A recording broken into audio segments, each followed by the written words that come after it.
Entre Eras, o livro maldito de São Cipriano, Segredos proibidos da magia negra. Fala, exploradores do desconhecido. Se você chegou até aqui, é porque sente a mesma fascinação sinistra que eu pelos mistérios mais obscuros da humanidade.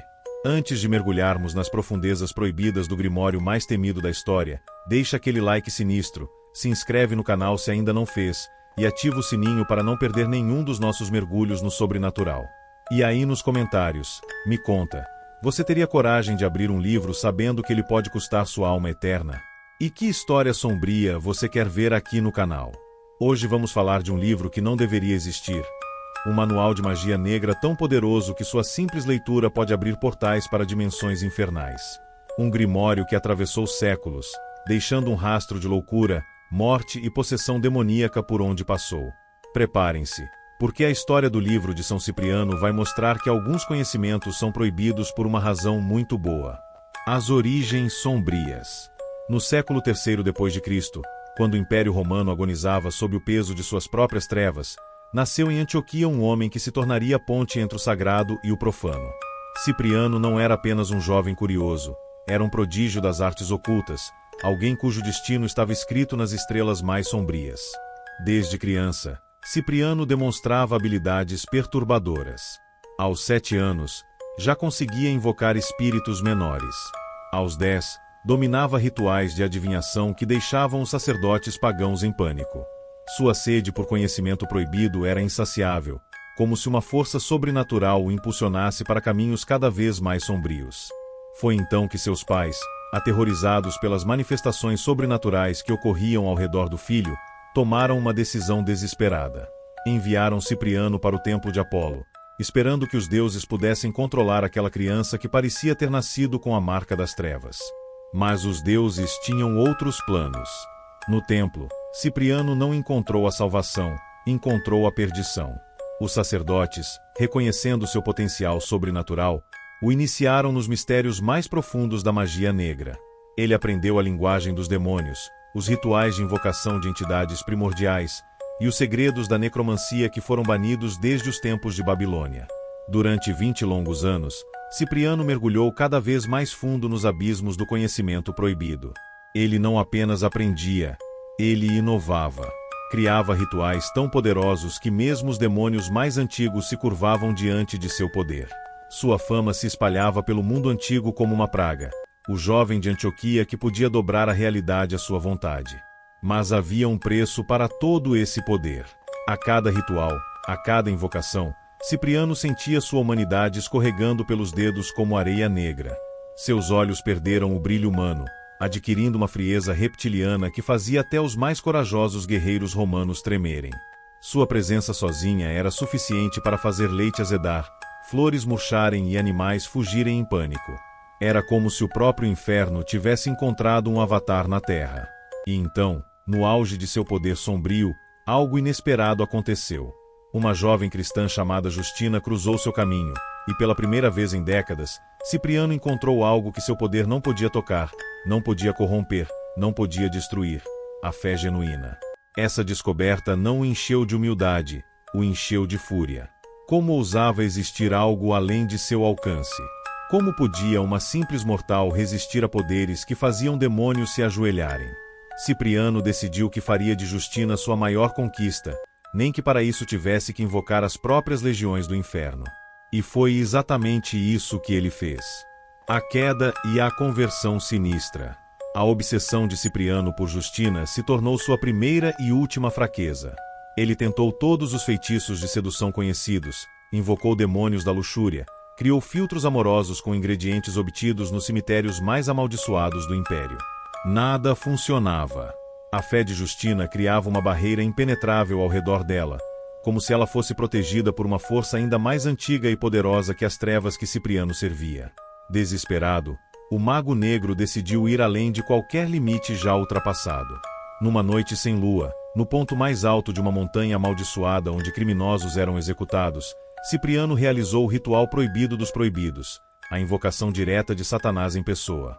O que aconteceu naquela noite é descrito em manuscritos que foram queimados pela Inquisição, mas fragmentos sobreviveram, escondidos em catacumbas e mosteiros abandonados.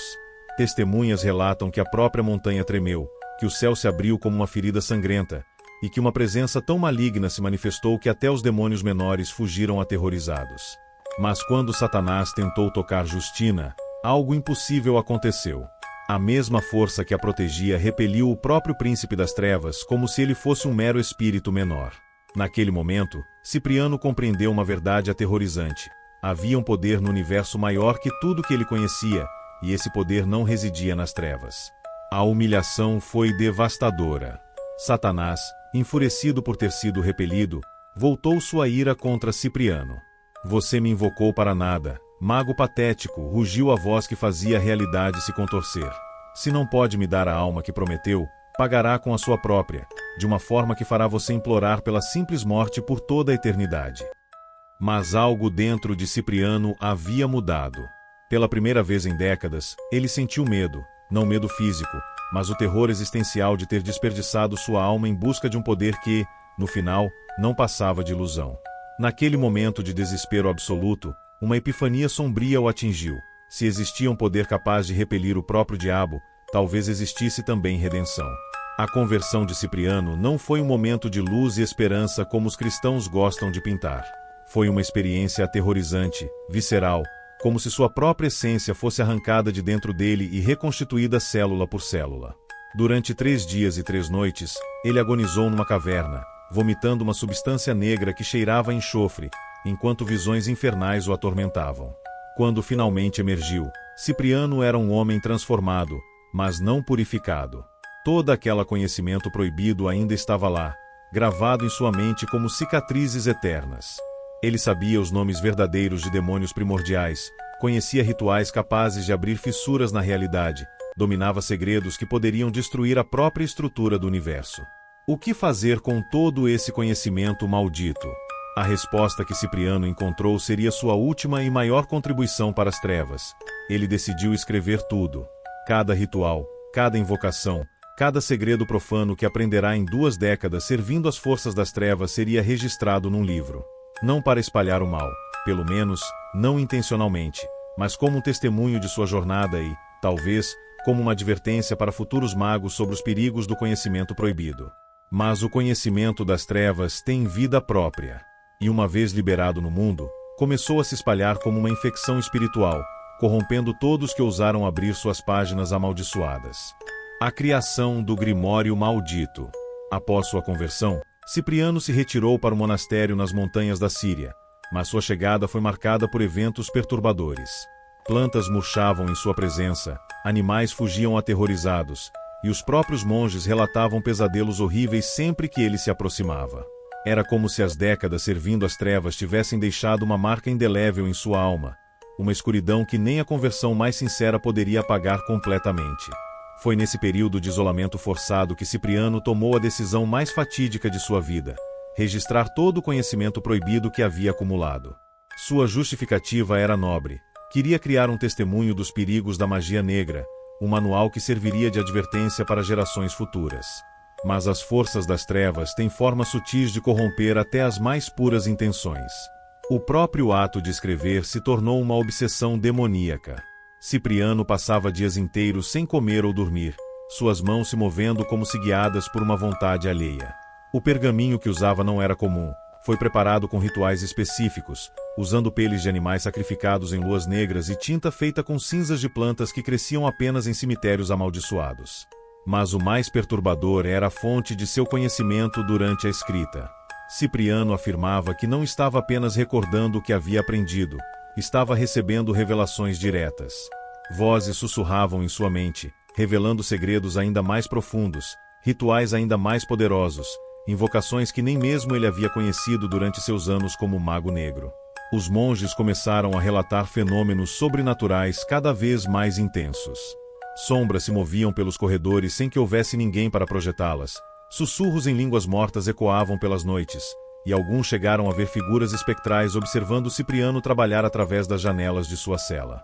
O abade, um homem de fé inabalável, admitiu em suas anotações pessoais que sentia como se o próprio inferno estivesse se infiltrando no mosteiro, página por página. À medida que o livro tomava forma, sua influência maligna se intensificava. O primeiro monge que ousou espiar o manuscrito foi encontrado 3 dias depois, catatônico, repetindo incessantemente invocações demoníacas numa língua que ninguém reconhecia.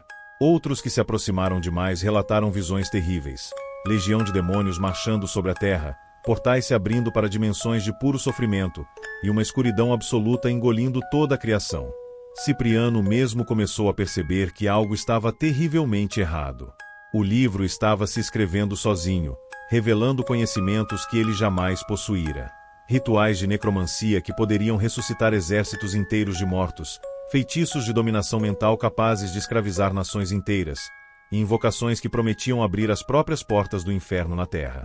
Em seus momentos de lucidez, Cipriano compreendia a verdade aterrorizante.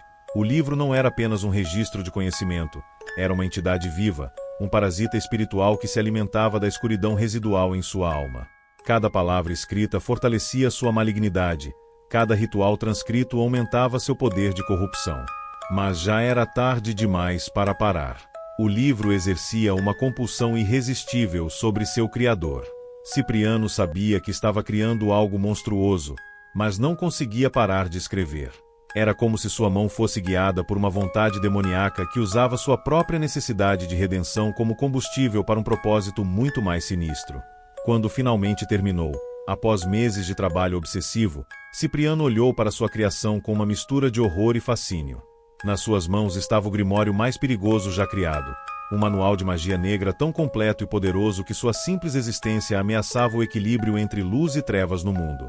E então, numa última revelação aterrorizante, Cipriano compreendeu que nunca havia sido ele o verdadeiro autor do livro. Ele havia sido apenas um instrumento, um canal através do qual as forças das trevas conseguiram materializar seu conhecimento no mundo físico. O livro de São Cipriano não era a obra de um homem arrependido, era a última e mais sutil armadilha do próprio diabo. Os primeiros horrores desencadeados. A primeira vítima do livro foi o próprio monastério onde foi escrito. 3 dias após Cipriano terminar o manuscrito, os monges começaram a relatar eventos que desafiavam qualquer explicação racional. Sombras ganhavam vida própria, arrastando-se pelas paredes como criaturas famintas. Crucifixos se contorciam até quebrarem, como se a própria madeira rejeitasse sua forma sagrada. E todas as noites, um coro de vozes espectrais entoava cânticos em línguas mortas que faziam o sangue dos ouvintes gelar nas veias. O abade Teodoro, um homem cuja fé havia resistido a décadas de perseguições e heresias, foi o primeiro a compreender a verdadeira natureza da ameaça. Em seu diário, que sobreviveu aos eventos subsequentes, ele descreveu uma experiência aterrorizante. O livro sussurra. Mesmo trancado numa arca de ferro, protegida por todas as bênçãos que conheço, ainda posso ouvir seus sussurros malignos. É como se cada página fosse um portal microscópico para os abismos infernais, e através deles, as trevas estão se infiltrando em nossa realidade. A situação se deteriorou rapidamente. 3 monges foram encontrados mortos em suas celas, sem ferimentos visíveis, mas com expressões de terror absoluto gravadas em seus rostos. Suas mãos estavam queimadas até o osso, como se tivessem tocado algo de calor infernal. Investigações posteriores revelaram que todos haviam tentado, secretamente, ler o manuscrito amaldiçoado. Mas a verdadeira extensão do horror só se revelou quando o jovem novato Marcos conseguiu abrir a arca onde o livro estava guardado. O que aconteceu a seguir foi registrado por múltiplas testemunhas e permanece como um dos relatos mais perturbadores de possessão demoníaca da história eclesiástica. Marcos não apenas leu o livro, ele o compreendeu. Em questão de minutos, o jovem de 19 anos que mal sabia ler latim estava recitando invocações em línguas que os demônios usavam antes da criação do mundo. Seu corpo se contorcia de formas anatomicamente impossíveis, sua voz se multiplicou numa cacofonia de diferentes tons simultâneos, e seus olhos se tornaram janelas para um vazio tão absoluto que quem olhava diretamente para ele sentia sua própria sanidade começar a se desfazer. O exorcismo durou 3 dias e 3 noites. 15 padres participaram do ritual, e apenas 7 sobreviveram com a sanidade intacta. Durante o processo, Marcos revelou conhecimentos impossíveis, previu a morte de imperadores, descreveu em detalhes lugares que nunca havia visitado, e recitou rituais de magia negra tão poderosos que sua simples pronúncia fazia o ar ao redor se espessar como sangue coagulado. Mas o mais aterrorizante foi sua profecia final. Com uma voz que ecoava como se viesse do fundo de um poço infinito, Marcos declarou: "O livro não pode ser destruído, apenas disperso. Cada fragmento carregará a maldição completa, e através dos séculos, se multiplicará. Milhares de cópias nascerão da escuridão original, e cada uma será tão perigosa quanto o manuscrito que ora contemplais. A humanidade criará suas próprias correntes, página por página, ritual por ritual." Quando o exorcismo finalmente terminou, Marcos estava morto, mas seu corpo permaneceu incorrupto por meses, não como sinal de santidade, mas como evidência de que algo não natural havia residido nele. Sua pele mantinha uma temperatura gelada que fazia o vapor se condensar ao seu redor, e seus olhos, mesmo na morte, ainda refletiam aquele vazio abissal que havia aterrorizado seus salvadores. Cipriano, testemunhando o horror que sua obra de advertência havia desencadeado, finalmente compreendeu a magnitude de seu erro. O livro não era um testemunho contra a magia negra, era um manual de destruição espiritual disfarçado de arrependimento. Cada ritual descrito, cada invocação transcrita não servia como aviso, mas como instrução para futuros praticantes das artes sombrias. Desesperado, ele tentou queimar o manuscrito. As chamas se recusaram a tocá-lo. Tentou enterrá-lo em solo consagrado. A terra o expeliu como se fosse veneno. Mergulhou em água benta, que ferveu instantaneamente e evaporou, deixando apenas uma substância negra que cheirava a enxofre derretido. Era então que Cipriano compreendeu a verdade final e mais aterrorizante: o livro havia se tornado independente de sua existência física.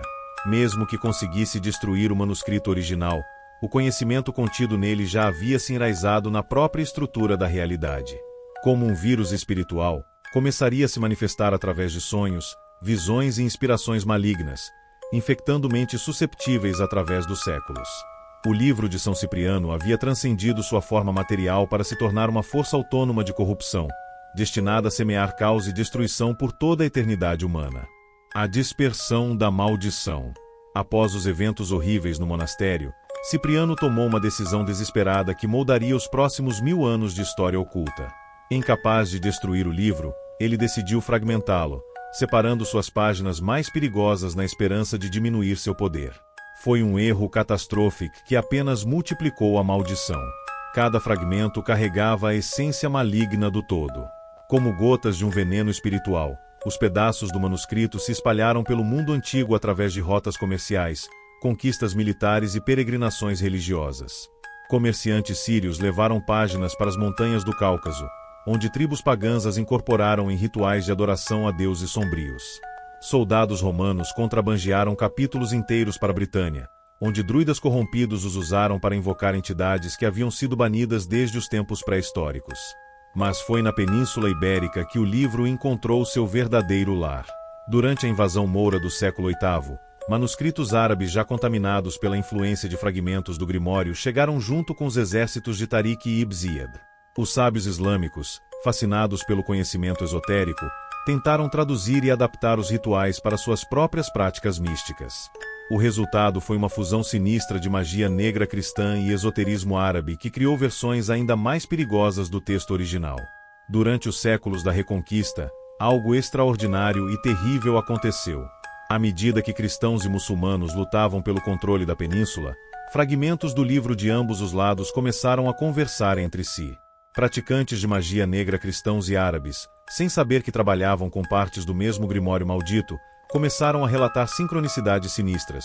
Rituais realizados em castelos cristãos eram espontaneamente completados por cerimônias em mesquitas mouriscas, criando efeitos mágicos de poder devastador. Foi nesse período que surgiu a primeira versão completa reconstruída do livro em território ibérico. Um monge beneditino renegado chamado Fray Honorius conseguiu reunir fragmentos de ambas as tradições, criando um manuscrito híbrido que era ainda mais perigoso que o original de Cipriano. Esta versão, conhecida nos círculos ocultistas como o Honorius, continha não apenas os rituais originais, mas também adaptações que incorporavam elementos da magia árabe, criando uma sinergia demoníaca de poder inédito. A influência do livro na península tornou-se evidente através de uma série de eventos históricos aparentemente desconectados, mas que seguiam um padrão sinistramente familiar. Cidades inteiras eram abandonadas da noite para o dia, seus habitantes desaparecendo sem deixar rastro, exceto por símbolos estranhos gravados nas paredes das casas vazias. Nobres cristãos e muçulmanos começaram a relatar pesadelos idênticos, sempre envolvendo uma figura encapuzada oferecendo conhecimento proibido em troca de favores indefinidos. O mais perturbador eram os milagres negros que começaram a ocorrer. Santos cristãos e místicos islâmicos, aparentemente independentes uns dos outros, começaram a manifestar poderes que claramente não vinham de fontes divinas. Eles podiam ressuscitar os mortos, mas os ressuscitados voltavam mudados, com personalidades cruéis e conhecimentos impossíveis. Conseguiam curar doenças instantaneamente, mas os curados desenvolviam uma sede insaciável por conhecimento proibido. Profetizavam o futuro com precisão assustadora, mas suas previsões sempre envolviam tragédias e catástrofes. Foi durante este período que o livro adquiriu seu nome definitivo. Livro de São Cipriano não era apenas uma referência ao seu autor original, era um título irônico que as próprias forças demoníacas haviam escolhido. Ao associar o Grimório a um santo canonizado, elas garantiam que até os mais devotos cristãos fossem tentados a explorá-lo, acreditando encontrar conhecimento sagrado onde havia apenas perdição espiritual. A Igreja Católica, finalmente compreendendo a magnitude da ameaça, estabeleceu a Congregatio Pro Libris Maledictis, uma ordem secreta dedicada exclusivamente a encontrar e neutralizar cópias do livro. Mas era como tentar conter uma praga espiritual que já havia se espalhado por todo o tecido da civilização. Para cada cópia destruída, 3 novas apareciam, como se o próprio conhecimento maligno tivesse desenvolvido um instinto de sobrevivência sobrenatural. Os inquisidores da congregação relatavam experiências aterrorizantes durante suas missões. Cópias do livro pareciam ser capazes de se mover sozinhas, sumindo de lugares seguros e reaparecendo nas mãos de pessoas susceptíveis à tentação. Algumas versões chegavam a se reescrever sozinhas, adaptando seu conteúdo à personalidade e fraquezas específicas de cada leitor, criando uma experiência personalizada de corrupção espiritual. E assim, o que havia começado como uma única obra de um mago arrependido se transformou numa hidra de conhecimento maldito, cada cabeça mais venenosa que a anterior, espalhando sua influência sinistra através dos séculos como uma infecção que não conhecia fronteiras, idiomas ou credos. A chegada ao Novo Mundo e expansão global. Quando os primeiros conquistadores ibéricos cruzaram o Atlântico, carregavam mais do que armas e doenças, levavam consigo fragmentos de um dos grimórios mais perigosos já criados. O livro de São Cipriano chegou às Américas escondido entre os pertences pessoais de colonos, missionários e até mesmo alguns inquisidores que, secretamente, haviam sucumbido à tentação de possuir conhecimento proibido. A Terra Virgem do Novo Mundo reagiu de forma inesperada à presença do livro maldito. As culturas indígenas, com suas próprias tradições xamânicas e conexões espirituais profundas, pareciam particularmente sensíveis à influência maligna do Grimório. Xamãs astecas e incas começaram a relatar visões perturbadoras, serpentes de sombra emergindo da terra, sussurros em línguas que precediam a criação, e a presença de entidades que se alimentavam da própria essência da realidade. Mas foi no encontro entre a magia negra europeia e as tradições espirituais americanas que o livro evoluiu para algo ainda mais sinistro. Curandeiros indígenas, tentando compreender e neutralizar a influência maligna que chegava com os conquistadores, acabaram inadvertidamente incorporando elementos do Grimório em seus próprios rituais. O resultado foi uma fusão espiritual que criou versões híbridas do livro, adaptadas às especificidades mágicas do continente americano. No Brasil colonial, o livro encontrou terreno especialmente fértil. A mistura de tradições católicas ibéricas, religiões africanas trazidas pelos escravos e xamanismo indígena criou um ambiente esotérico único, onde o Grimório pôde se adaptar e evoluir de formas impossíveis no Velho Mundo. Versões brasileiras do livro de São Cipriano começaram a incorporar elementos de magia africana e rituais indígenas, criando uma tríplice síntese de conhecimento proibido que era mais poderosa e mais perigosa que qualquer versão anterior. Os relatos dos primeiros séculos coloniais estão repletos de eventos que só podem ser explicados pela influência crescente do livro. Expedições bandeirantes inteiras desapareciam no interior, deixando apenas acampamentos abandonados onde símbolos estranhos haviam sido gravados em árvores e rochas.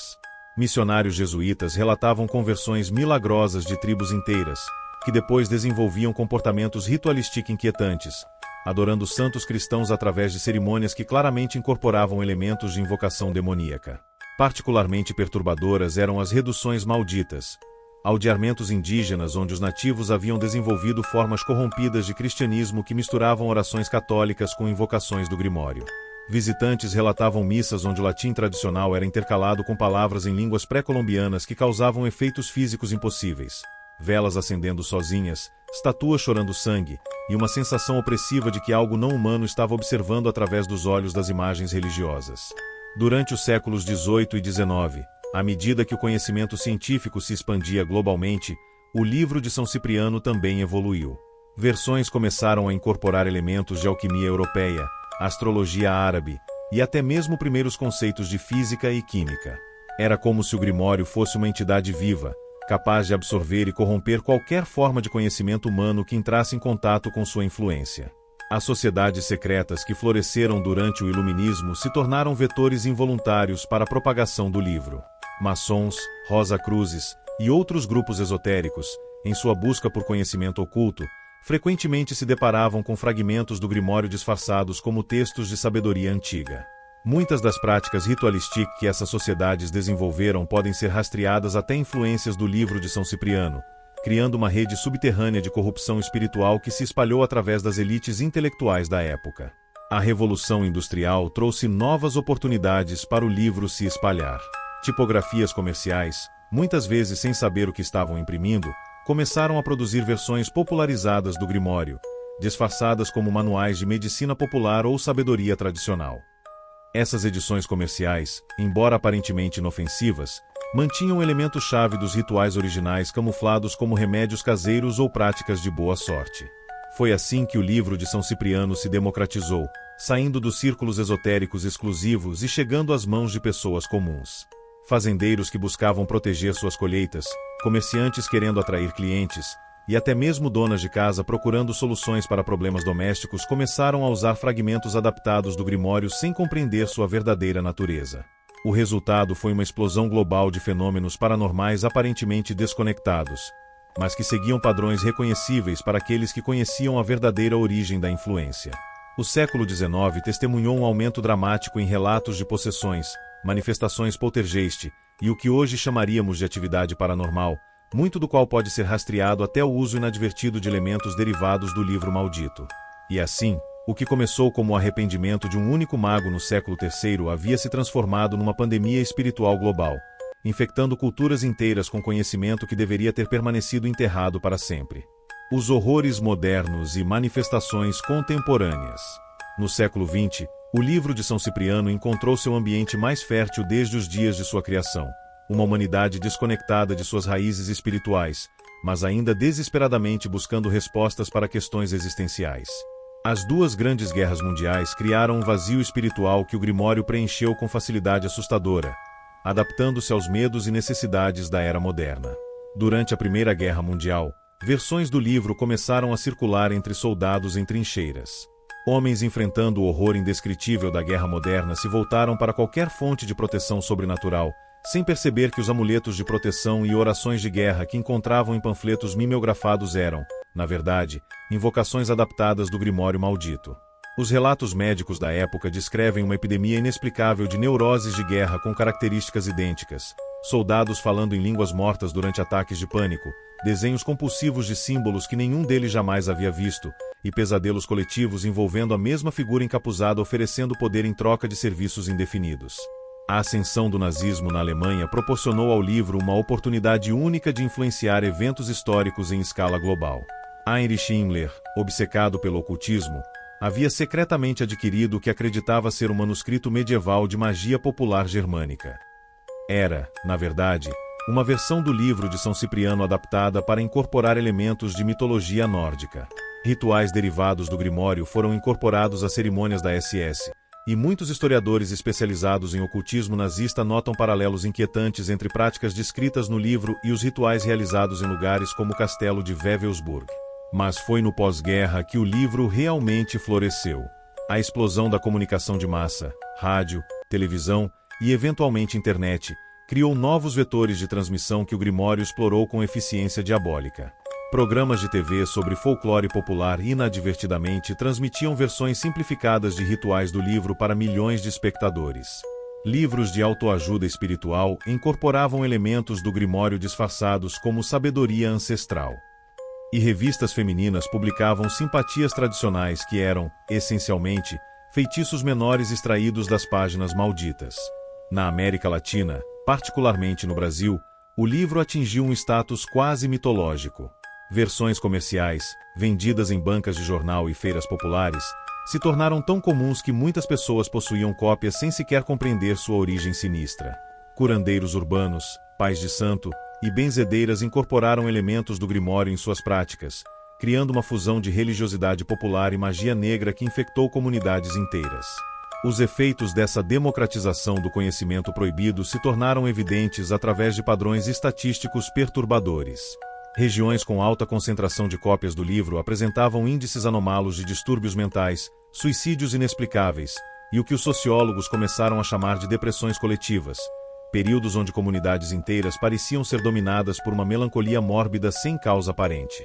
Psiquiatras e psicólogos relatavam casos cada vez mais frequentes de pacientes com sintomas idênticos, compulsão por desenhar símbolos específicos, sonhos recorrentes com entidades sombrias, e um conhecimento impossível de línguas mortas ou rituais que nunca haviam estudado. O mais perturbador era que esses pacientes, quando questionados sobre a origem de seu conhecimento, invariavelmente mencionavam ter consultado um livro antigo que alguém da família possuía. Com a chegada da internet, o livro de São Cipriano encontrou seu meio de propagação mais eficiente. Versões digitais começaram a circular em fóruns esotéricos, sites de cultura popular e até mesmo redes sociais. O formato digital permitiu que o livro se adaptasse de formas impossíveis em sua forma física, páginas que mudavam de conteúdo dependendo de quem as lia, hiperlinks que levavam a sites que existiam apenas durante a visualização, e arquivos que se replicavam automaticamente nos dispositivos de qualquer pessoa que os abrisse. Investigadores de fenômenos paranormais começaram a documentar o que chamaram de manifestações digitais, eventos onde o conteúdo do livro parecia ganhar vida através da tecnologia. Smartphones que enviavam mensagens em línguas mortas sem comando do usuário, computadores que exibiam imagens de rituais enquanto estavam desligados, e até mesmo assistentes virtuais que começavam a recitar invocações do Grimório durante conversas aparentemente inocentes.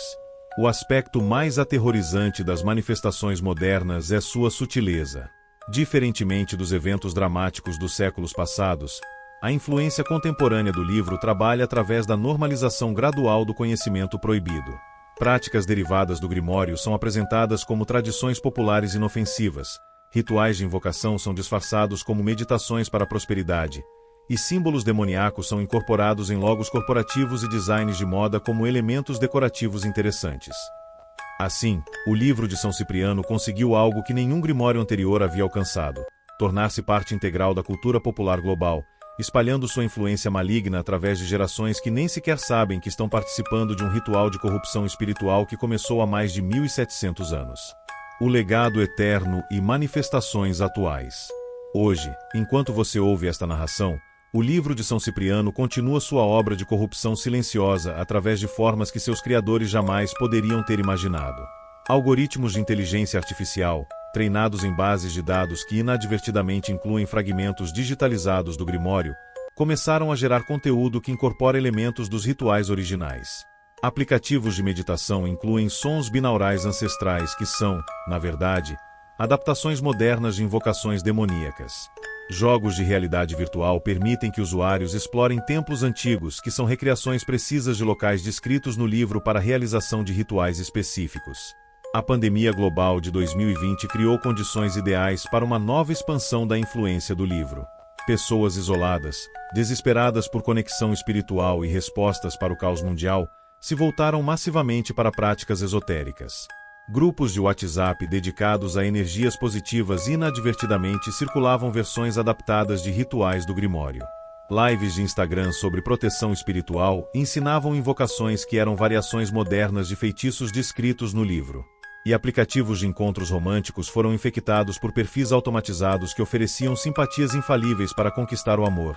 Rituais que eram, essencialmente, versões simplificadas dos feitiços de sedução que Cipriano havia usado para tentar conquistar Justina. Os efeitos dessa nova onda de contaminação espiritual estão se tornando evidentes através de padrões que especialistas em saúde mental ainda não conseguem explicar completamente. Grupos de terapeutas relatam um aumento exponencial de pacientes com sintomas idênticos, obsessão por símbolos específicos, pesadelos coletivos envolvendo as mesmas entidades, e um fenômeno perturbador onde pessoas completamente desconhecidas começam a manifestar personalidades múltiplas com nomes idênticos. Nomes que correspondem exatamente às entidades descritas nas páginas mais sombrias do Grimório. Investigadores digitais descobriram que certas combinações de emojis, quando usadas em sequências específicas, replicam padrões simbólicos do livro original. Memes aparentemente inocentes contêm códigos visuais que ativam respostas subconscientes em pessoas que foram expostas ao conteúdo do Grimório. E influenciadores digitais, sem saber, promovem desafios virais que são versões modernas de rituais de iniciação descritos no manuscrito maldito. O mais perturbador é como o livro se adaptou à era da informação instantânea. Versões contemporâneas não precisam mais ser lidas completamente. Fragmentos de segundos de exposição ao conteúdo são suficientes para plantar sementes de corrupção espiritual. Uma única imagem de uma página do livro, visualizada por alguns segundos em uma timeline de rede social, pode iniciar um processo de contaminação que se desenvolve ao longo de meses ou anos. Pesquisadores independentes que tentaram rastrear a influência moderna do livro relatam experiências perturbadoras. Seus dispositivos eletrônicos desenvolvem comportamentos anômalos, baterias que drenam instantaneamente ao visualizar determinados conteúdos, telas que exibem imagens não solicitadas durante a madrugada, e sistemas de segurança que registram vozes sussurrando em línguas mortas em residências comprovadamente vazias. A Igreja Católica, através de sua organização secreta de combate ao Grimório, reconhece que está perdendo a batalha contra uma entidade que transcendeu sua forma física original. Exorcistas modernos reportam casos onde demônios específicos mencionam o livro por nome, gabando-se de como sua influência se espalhou além de qualquer controle humano possível. Vocês tentaram nos confinar em pergaminhos, zomba uma entidade durante um exorcismo registrado em 2019, mas agora vivemos nos próprios pensamentos da humanidade. Mas talvez o aspecto mais sinistro do legado moderno do livro de São Cipriano seja como ele se tornou auto-perpetuante. Pessoas expostas à sua influência começam inconscientemente a criar conteúdo que carrega a mesma carga espiritual maligna. Artistas pintam quadros que incorporam símbolos do Grimório sem nunca terem visto o livro original.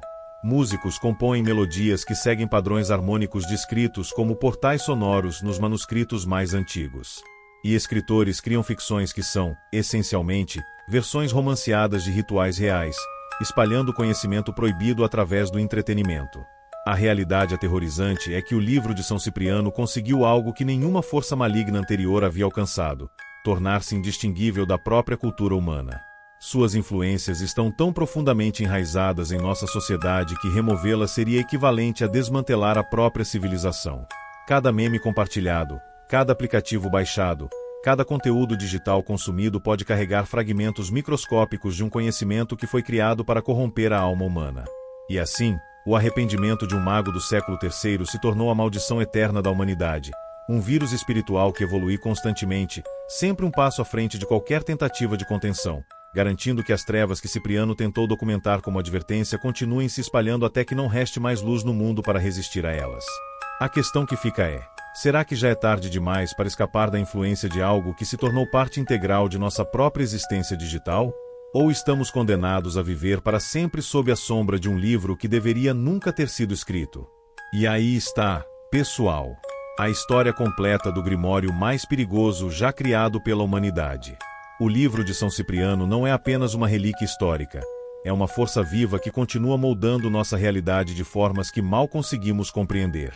Quem sabe quantas vezes hoje vocês já entraram em contato com fragmentos dessa influência maldita sem nem perceber? Aquele meme que vocês compartilharam, aquele app que baixaram, aquela simpatia que viram no Instagram, será que eram apenas entretenimento inocente ou algo muito mais sinistro? A verdade assustadora é que talvez nunca saibamos. O livro de São Cipriano conseguiu se tornar invisível justamente por estar em todos os lugares.